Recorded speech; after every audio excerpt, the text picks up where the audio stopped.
Avoid these very real coaching profit killers. As you start and run your own coaching business, your bank account asks that you be aware of these hidden coaching profit killers so you stay profitable every year you're in business as a rich coach. Coaching profit killer number 1, no profit planning. Are you working in your own coaching business just to get by? Why not plan ahead for the future? Make some great plans for yourself to grow your coaching business beyond leaps and bounds. If your business doesn't grow by at least 10% every year, then we've got a problem. Sure, you might be small today by average business standards, but dream and plan that one day your company name, brand, and your name will be a household name. That means more marketing, more exposure, more leads, and hopefully even more coaching clients and more sales and more profit and more income. It just goes on and on. Coaching profit killer number 2. Giving away too many billable hours for free. This is important. Make it a rule. Each new client receives only 15 to 30 minutes of free consulting up front to win their business. Thereafter, charge for every move they make. That includes, like I just said, reading, responding to all their emails, doing research, answering their phone calls, etc. Simply create a customer care package which includes X number of hours for X price. If you have 20 clients tugging at you every month for only 5 minutes each per week, that's a lot of time you could be making money. You're not in the charity business. Charge for your time or go do something more worthwhile. Instead of losing money working for free, direct prospective clients to one of these 4 information options to see if they are even worth coaching one-on-one in the first place. Number 1 would be a free e-zine, e-book, e-course, or e-report. Number 2 would be a free sample audio or video recorded coaching session. Number 3 would be to buy one of your products. Hey, if you're interested in coaching with me but you're on the fence, go buy my book. Read the book. If you have any questions, if you feel pulled to want to work with me one-on-one, give me a call. Or number 4, enroll them into group coaching or a group workshop or a group class. That way it's affordable for them, it's lower priced, and they get to sample you in that kind of environment, and if they want more, they can pay the higher price of the one-on-one. Coaching profit killer number 3, not building or maintaining an email list. You know, a lot of coaches, they don't think about this. Your present and future profit is in your list, not just your marketing efforts. Such as, the more people who know about you, the more you stay in front of them with your own newsletter or e-zine or email specials that go out to them on a regular basis, the more you'll stay in the profit zone and making sales. Coaching profit killer number 4, giving away your products for free. Just because you like someone or feel you want to be generous and giving, don't give away your products for free. There are costs involved in producing those products, and perhaps time involved in creating them. I had a client once who said to me, "Bart, let me give you one of my books." Before she could put pen to paper to autograph it for me, I stopped her in her tracks. I said, "Give me the electronic version. I'm your friend. Don't waste a printed book on me, which you could sell to a perfect stranger." You know, she thought about it, and then she thanked me and sent me the ebook version of the book. I saved her $20 in profit somewhere. Imagine if she did that with 5 friends per month. That's $100 down the drain. Books have costs as well as other physical products. And I'll tell you something, and I don't mean to be harsh here, and I'm not really, I'm being realistic. Guess what?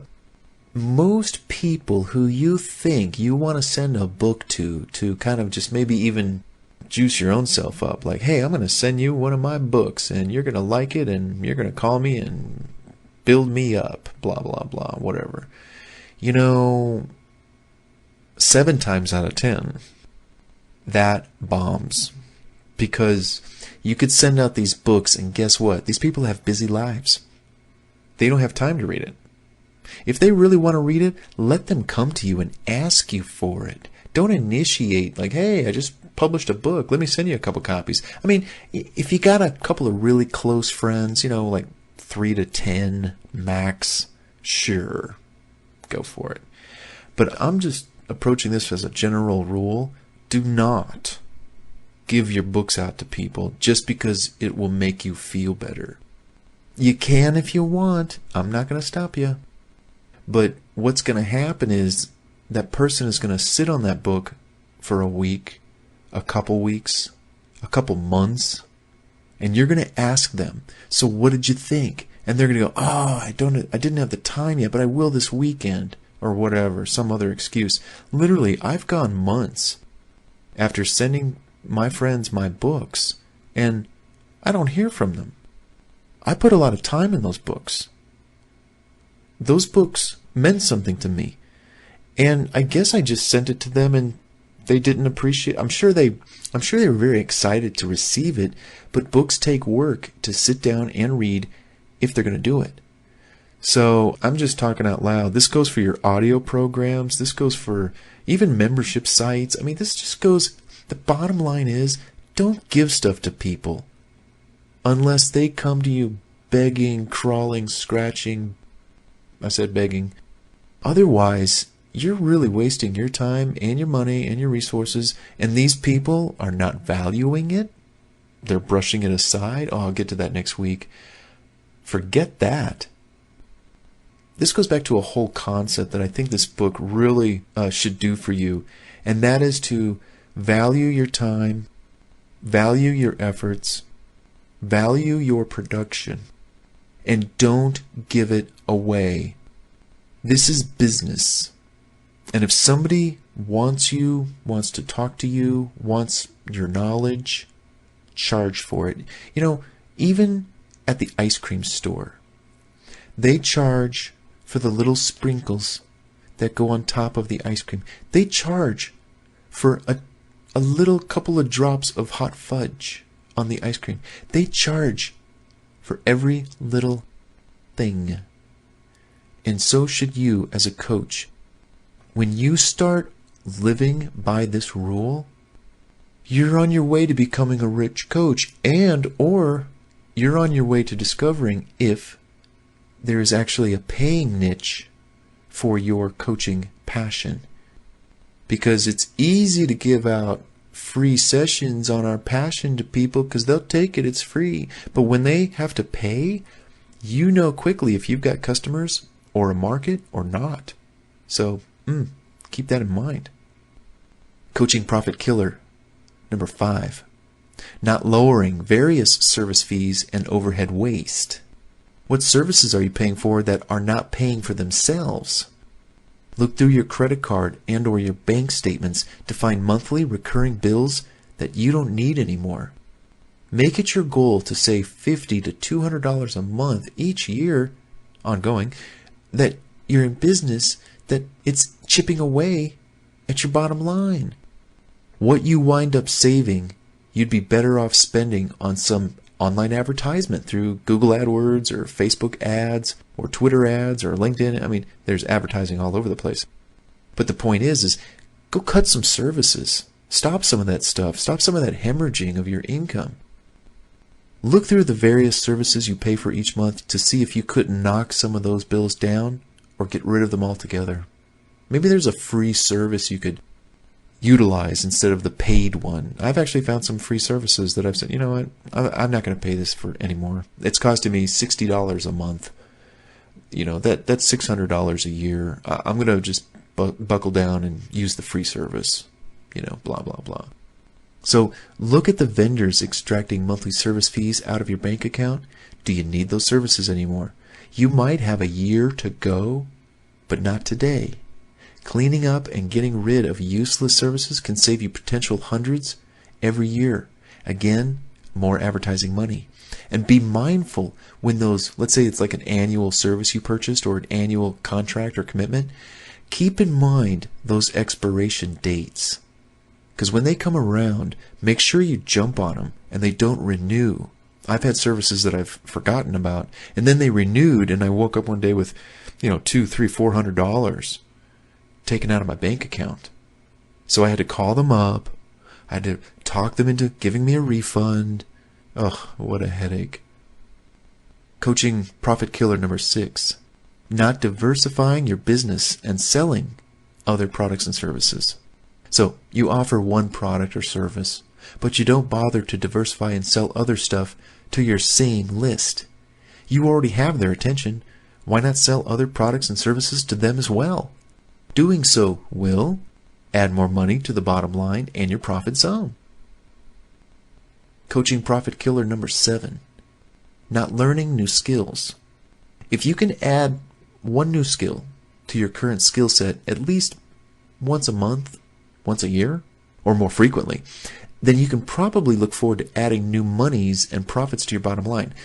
Learning a new piece of software, learning how to do something on your own that normally you would pay someone to do, or if you were in a crunch and you had to do it yourself, but you just didn't know how, so you always had to hire somebody.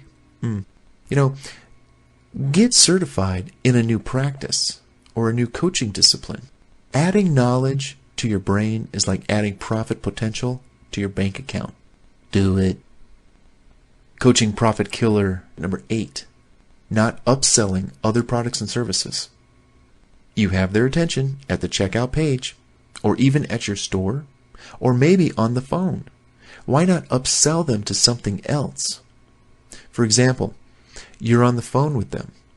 In fact, I've been on the phone talking to clients about coaching when I said, I tell you what, how would you like to get all of my books at a reduced rate? Normally, I sell them all. Let's say there's 4 books involved. Normally, I sell them all for about $100. I'll tell you what, I'll give you the 4 books for $100, and I'll throw in an audio program of your choice for free. So they get the 4 books, and then they get an audio program of their choice for free. Well, these audio programs run about $50. So by getting all the books, they're going to get some audio. Anyhow, you can package up any combination of stuff. The point is to sell them something else on top of something you're selling them at that time. Coaching profit killer number 9. Not creating more coaching packages to attract different clients. Are you somebody that people would like to get close to? That they can learn how to do what you do? Create an inner circle coaching club limited to X number of people and charge for a membership into the club. Suppose you limited it to 50 people per month and you charged $200 a month to be privy to how you do things, secrets you use, trends you see, how you capitalize on the market. 50 people, $200 each. That sounds like an extra 10 grand in lost profit if you don't do this. So create more coaching packages to attract different clientele for different purposes and reasons. And a lot of this is group coaching. So you're doing groups, 50 people, $200, maybe 10 people, $1,000 each.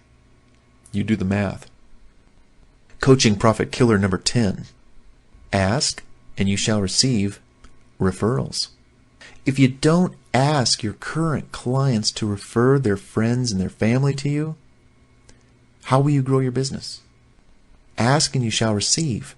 What's more, many sales get lost simply because people don't follow up. Follow up and make that sale.